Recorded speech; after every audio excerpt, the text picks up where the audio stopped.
नमस्कार दोस्तों, कहानी वाला निराला में आपका स्वागत है। जहां कहानियां सिर्फ सुनी नहीं जाती, महसूस की जाती हैं। आज आप सुनेंगे कवि यादव ब्रिजेश द्वारा रचित एक कहानी, आसमान की उड़ान और जमीन की मुस्कान। जहां बेटियां होती हैं वहां उम्मीदें कभी नहीं मरती। एक परिवार, दो सपने, एक ही उद्देश्य, सेवा और सिर्फ सेवा। चलिए अब शुरू करते हैं कहानी। इससे पहले आप इस कहानी में खो जाएं, मेरे इस कहानी वाला वीडियो को लाइक, कमेंट तथा शेयर करना नहीं भूले। और हाँ, यदि चैनल पर पहली बार आए हैं तो सब्सक्राइब वाला बटन और घंटी को जरूर दबाएं, ताकि इस चैनल पर आने वाले हर कहानी का नोटिफिकेशन सबसे पहले आपको मिले। कहानी शुरू होती है एक छोटे शहर से। उत्तर प्रदेश के गोरखपुर जिले के पास बसा एक गांव है, पिपर गांव।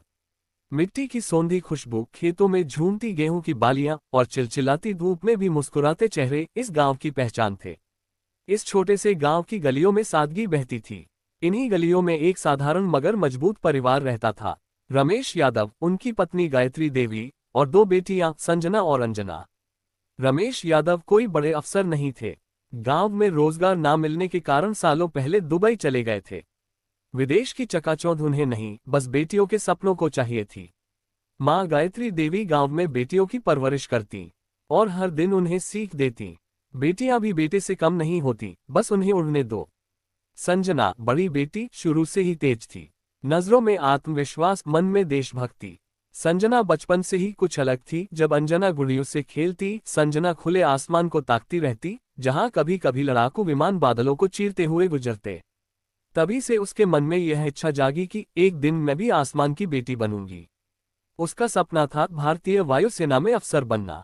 वो गांव की गलियों में दौड़ती, पेड़ों के नीचे बैठकर एनडीए की किताबें पढ़ती और हर शाम बच्चों को पढ़ाकर घर चलाने में मां की मदद करती। अंजना, छोटी बेटी, शांत लेकिन संवेदनशील।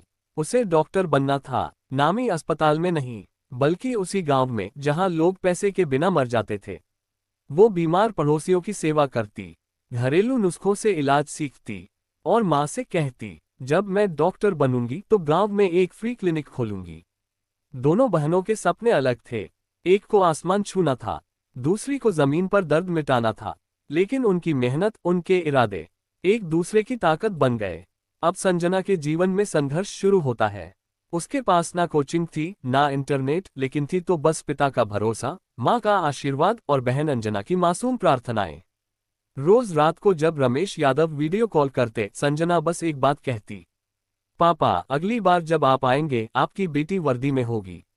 रमेश के चेहरे पर मुस्कान होती, लेकिन आंखों में आंसू, क्योंकि वे जानते थे कि वह बच्ची अब बच्ची नहीं रही। एक दिन गांव में विनय सिंह, एक रिटायर्ड फौजी, किराएदार बनकर आए। उन्होंने संजना की मेहनत देखी और कहा, बेटा, तेरे जैसे हौसले को दिशा चाहिए, मैं तेरी मदद करूंगा। अब संजना की सुबह 5 बजे दौड़ से शुरू होती, दिन एनडीए की तैयारी में और रात ट्यूशन में बीतती। घर की हालत ठीक नहीं थी, बरसात में छत टपकती, माँ की तबीयत बिगड़ती, लेकिन संजना अपने सपने से नहीं डगमगाई। जब एनडीए की परीक्षा का दिन आया तो गांव में कई लोगों ने तंज कसा, लड़की होकर फौज में जाना चाहती है, पढ़ लिख के भी क्या करेगी, शादी ही तो करनी है। लेकिन संजना मुस्कुराकर सिर्फ एक बात कहती, अगर शादी ही हर लड़की की मंजिल है तो सपनों की सड़कें क्यों बनती हैं। एक दिन गायत्री देवी की तबीयत गंभीर रूप से बिगड़ गई। घर में पैसे नहीं थे। पिता रमेश यादव ने जो थोड़े बहुत पैसे भेजे थे वो दवा में खत्म हो गए। संजना ने ट्यूशन की संख्या बढ़ा दी।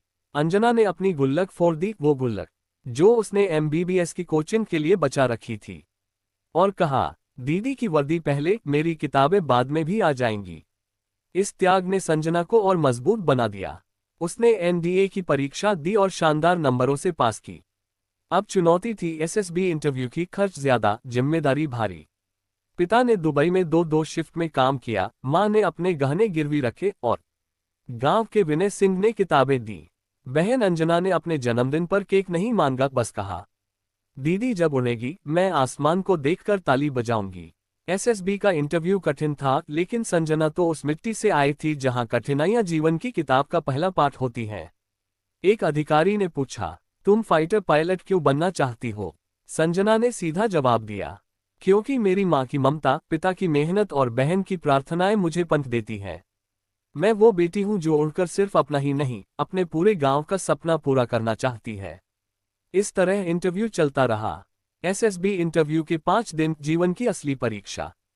दौड़, मनोवैज्ञानिक टेस्ट, ग्रुप डिस्कशन, हर जगह संजना अपने आत्मविश्वास से चमकती रही। इसी इंटरव्यू के दौरान दूसरे अधिकारी द्वारा पूछा गया, तुम गांव की लड़की होकर वायुसेना में क्यों आना चाहती हो?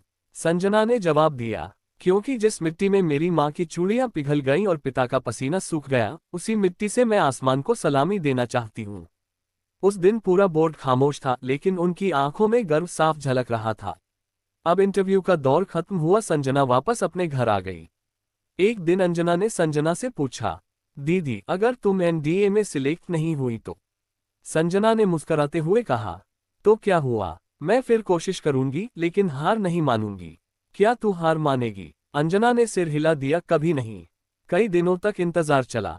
एक दिन गांव में बिजली चली गई, मोबाइल नेटवर्क भी धीमा था। तभी एक मैसेज आया, congratulations, you are selected in NDA for Air Force. Sanjana का चयन हो गया। गांव में पहली बार किसी लड़की ने वर्दी पहनने का सपना सच किया। वो ताने देने वाले अब तालियां बजा रहे थे। मां की आंखों में आंसू थे, गम के नहीं, गर्व के।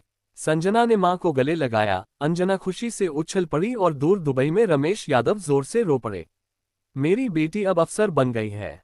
गांव में मिठाई बटी, मंदिर में घंटी बजी, और लोग जो ताने मारते थे आज वही तारीफें करने लगे।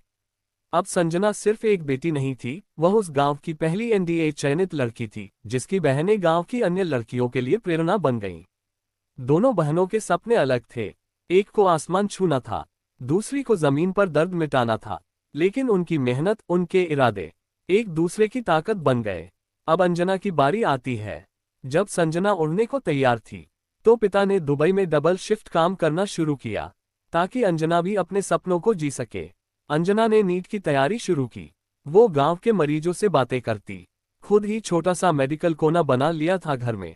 हर रात वो माँ के पास बैठकर कहती, माँ, अब गांव में किसी को इलाज के लिए शहर नहीं जाना पड़ेगा।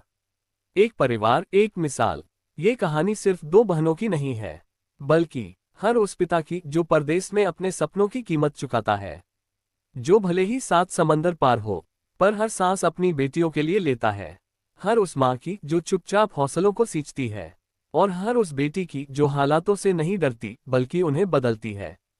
अगर आप सोचते हैं कि एक गांव की लड़की क्या कर सकती है, तो एक बार संजना और अंजना की आंखों में देखिए। एक ने वर्दी पहनी देश के लिए, दूसरी ने किताबें उठाई समाज के लिए, और दोनों ने बता दिया कि जहां बेटियां होती हैं वहां उम्मीदें कभी नहीं मरती।